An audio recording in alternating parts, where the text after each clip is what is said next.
Huyu jamaa anaitwa Raji Malhotra, ni mtu ambaye alijipatia kazi ndani ya kampuni moja ambayo ilikuwa inahusika na uzalishaji wa simu za mkononi. Mshikaji alikuwa ni single, lakini siku hii leo alikuwa anatarajia kuweza kumpokea mfanyakazi wa kike ambaye atakuwa anamsaidia kazi mbalimbali nyumbani. Akiwa hapa anafika bimdada mmoja anayetambulika kwa jina la Priya Saxena, bimdada ambaye alikuwa amesomea sheria. Huyu bimdada alikuwa anahitajika kwenda nyumba ya jirani ya mtaalamu wetu Ramu ambaye yeye alikuwa ni wakili. Mtu huyo alikuwa anahitaji sekretari ambaye watasaidiana naye katika mambo ya kisheria. Sasa bimdada, ugeni wa mtaa ukampelekea kuchanganya nyumba na kuingia ndani ya nyumba ya msela muungwana. Baada ya kuweza kuelezwa kila kitu, urembo wa bimdada unamfanya mshikaji akubali kumpatia mshahara wa rupia 3,000 kila mwezi, ili mradi tu apate nafasi ya kukaa naye karibu. Lakini pia mfanyakazi ambaye alikuwa anahitajika aje nyumbani kwake kufanya kazi, naye akachanganya nyumba akaelekea kwa wakili Mr. Ram. Mr. Raji akaenda kwa Ram kuchukua vitabu vya sheria na kuja navyo magetoni, akajidai kama vile yuko bize kwenda kusolve case. Baada ya kuondoka bimdada, kipindi ambacho alikuwa anaendelea kusoma vitabu vya sheria bwana, ghafla akafika Ram kuhitaji kuweza kuchukua vitabu vyake. Dada baada ya kufanya mazungumzo na Mr. Ram akagundua ya kwamba Raji Malhotra alikuwa akampiga changa. Raji anarudi wakati wa jioni, bimdada anamweleza alishafahamu kila kitu, lakini mwamba baada ya kueleza hisia zake kwa bimdada, Priya Saxena hakuwa na kizuizi chochote, akaanzisha mahusiano na hatimaye wakaamua kufunga ndoa. Baada ya mwaka mmoja kupita, bimdada kwa sasa alikuwa na mimba. Raji kwa kutumia mkopo ambao alikuwa akachukua benki, leo anaenda kumwonyesha bimdada Priya Saxena nyumba ambayo alikuwa ameinunua. Leo ndani ya kampuni ambayo Raji Malhotra alikuwa anafanya kazi kulikuwa kuna sherehe, na mwamba pamoja na wafanyakazi wote walikuwa naamini atapatiwa cheo cha CEO, lakini bosi baada ya kushuka anatambulisha mwanamke wake mrembo ambaye alikuwa bado msichana mbichi aliyekuwa anatambulika kwa jina la Sonia. Raji anashangaa sana, kwani watu hawa wawili walikuwa wana hadithi kubwa sana katika maisha yao. Tunarudishwa miaka kadhaa iliyopita nyuma. Mshikaji kwa sasa alikuwa ndani ya South Africa, alikuwa anafanya kazi ndani ya kampuni moja MTN, na bimdada Sonia alikuwa ni modo ambaye anafanya kazi ya kufanya matangazo mbalimbali kwenye kampuni tofauti tofauti.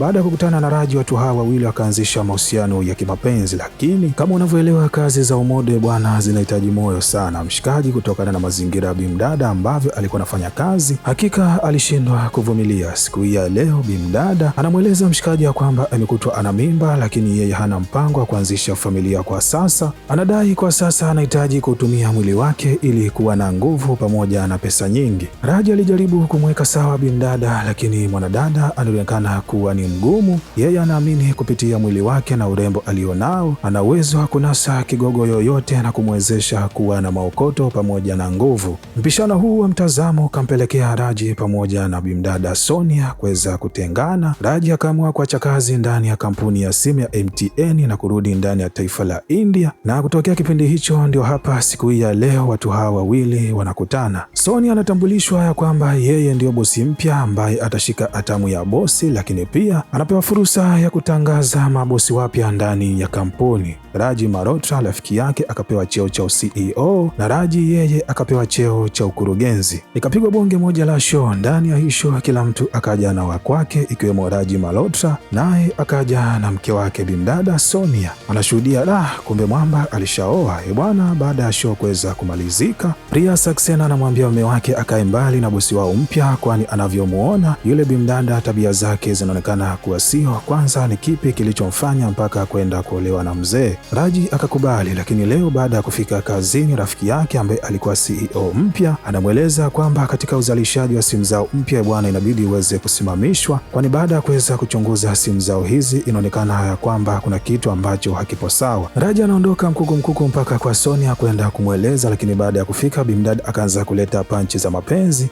Raji baada ya kumkazia bimdada akaamua kuweza kumtimua, lakini wakati wa jioni Raji anaelezwa kwamba bimdada Sonia anamhitaji nyumbani kwake ili waende wakazungumze jambo ambalo alikuwa anahitaji kuweza kumweleza mchana, lakini pia kuna dokumenti ambazo alikuwa anahitajika aweze kusaini ili uzalishaji wa simu uweze kusimamishwa kwa sasa. Raji baada ya kuweza kufika nyumbani, bimdada anaamua kuweza kumtimua mfanyakazi wake na kumwambia waonane siku ya kesho. Anamfuata mshikaji na kuanza kumbambia, lakini ghafla Sonia akapigiwa simu na mume wake. Raji akainu Aliinuka akawa anampigia simu rafiki yake bwana, hajakaa sawa, akavamiwa na bimdada kwa nyuma. Dada akaanza kushika maeneo mbalimbali ya mwili wa mshikaji bwana. Hii kapelekea watu hawa wawili kuingia katika mtihani mkubwa wa majaribu ambayo yalikuwa hayaelezeki. Sonia alikuwa anahitaji kuweza kupewa kitu, lakini kwa Raji yeye alikuwa anajaribu kuweza kujizuia. Harakati hizi zikapelekea bimdada kuweza kumpiga kucha za kutosha mshikaji. Mwamba pasina kuweza kutambua bwana, akaamua kuweza kukurupuka pale alipo na kuondoka mkuku.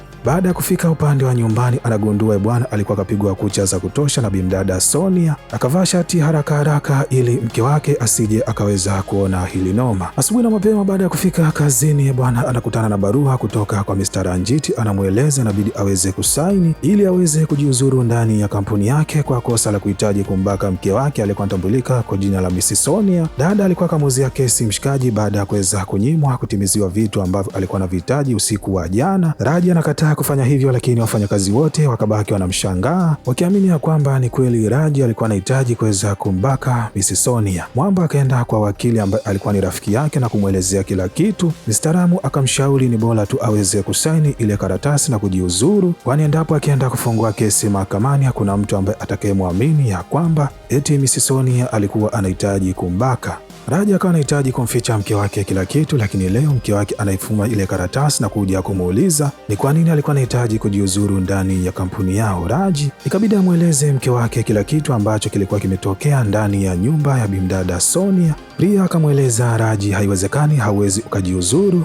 Cha kufanya sisi tunakwenda kufungua kesi na kuweza kumshtaki bimdada ya kwamba yeye ndio ameweza kukunyanyasa kingono. Ranjit anapokea barua kutoka mahakamani bwana, anamwakia sana mshikaji wetu Raji na kumweleza, nilikupa nafasi ya kuondoka kimya kimya baada ya kunizalilisha mimi pamoja na mke wangu, lakini kwa hiki bwana unachokihitaji hakika kitakukosti sana maisha yako. Kesi inafika mahakamani. Wakili ambaye alikuwa anasimamia kesi ya bimdada Sonia pamoja na mume wake Mr. Ranjit anaanza kumuuliza maswali ya ajabu mshikaji wetu, lakini pia anambambikizia maneno ambayo yeye alikuwa anasikiliza tu katika stori ambazo alikuwa anapiga pamoja na wafanyakazi wenzake ambao walikuwa wanausifia sana urembo wa bimdada Sonia. Kama hiyo haitoshi, wakili anamweleza hebu vua shati lako. Baada ya kuweza kuvua bwana, watu akafanikiwa kuweza kuona alama mbalimbali za kucha. Wakili akasema ya kwamba hizi ni alama zikionyesha kwamba bimdada Sonia alikuwa anajaribu kujikomboa kutoka kwenye mikono yako. Siku ya kwanza ya kuisikiliza hii kesi bwana, ikaonekana moja kwa moja kabisa kwamba Raji Malhotra hii kesi anakwenda kushindwa, na endapo ikitokea hivyo miaka 7 gerezani inamhusu. Baada ya kufika nyumbani, bimdada akakasirika sana, mbona kuna details zingine hakufanikiwa kumweleza. Raji kabidi leo aweze kufunguka kila kitu juu ya mahusiano yake ya zamani pamoja na bimdada Sonia. Pia akagundua hiki huenda kikawa ni kisasi, lakini wakiwa hapa meneja kutoka benki anafika na mweleza mshikaji ya kwamba nimekuletea hii tepu, ina maelezo ya sauti ambayo yaliweza kurekodiwa siku ile ulipoenda nyumbani kwa bimdada Sonia, na endapo ukitumia vizuri basi ina uwezo wa kukusaidia.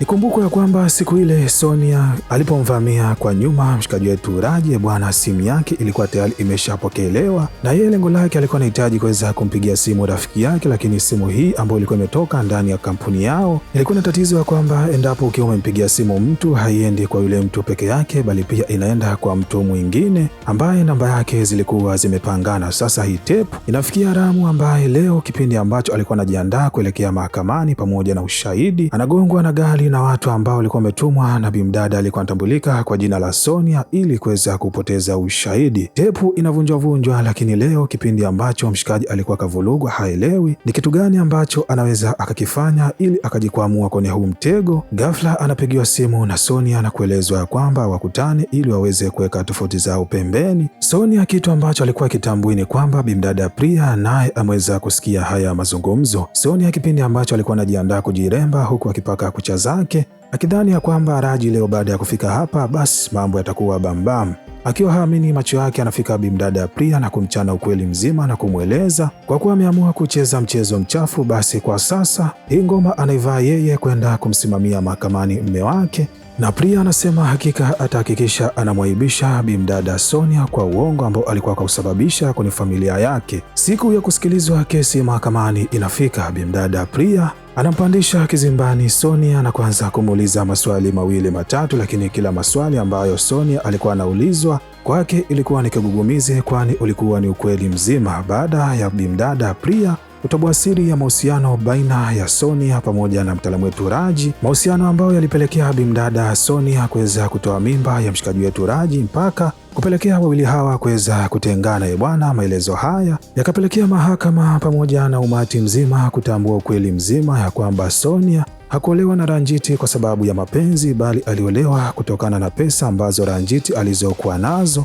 Lakini pia inaonekana Ranjiti alikuwa hafanyi maajabu yoyote kitandani. Hatua hii ikapelekea Sonia kutamani penzi la Raji ili awe anamtimizia haki zote kitandani, na huku upande wa Ranjiti yeye awe anamchuna pesa tu, lakini pia anachukua mali zake. Raji Malhotra anashinda kesi baada ya kutetewa pamoja na ushahidi uliopelekwa na mke wake. Sonia kwake inabaki huzuni kubwa, kwani Ranjiti alimpatia taraka bimdada leo kipindi ambacho alikuwa anaendelea kuhuzunika. Anakumbuka maneno ya busara ambayo alikuwa akashauriwa na Raji siku ile ambapo alikuwa anaondoka. Alimweleza kwamba endapo ukitumia mwili wako kuweza kupata pesa pamoja na mafanikio makubwa, tambua ya kwamba ipo siku moja huenda ukayapata hayo mafanikio, lakini hautakuwa na mtu ambaye atakuwa ni wa kwako. Na ni kweli dada bwana alikuwa na mafanikio makubwa, lakini kwa sasa alikuwa ni mpweke. Aibu hii ambayo aliyokuwa nayo bwana inampelekea bimdada kuweza kuchukua uamuzi wa kupoteza maisha yake mwenyewe. Yeye kapotea duniani na tamaa zake zimeweza kuondoka naye, lakini kwa upande wa Raji pamoja na mke wake Sonia wanaendelea kula raha za dunia bwana. Hapa ndo tunafika mwisho wa hadithi yetu, lakini kama umependa hadithi hii na umeenjoy ama umejifunza jambo jipya, basi usisahau kushare, kulike na kusubscribe ili kwa mwanafamilia kupata vigongo vikali vilivyonyooka na kupoa kama hivi kila siku.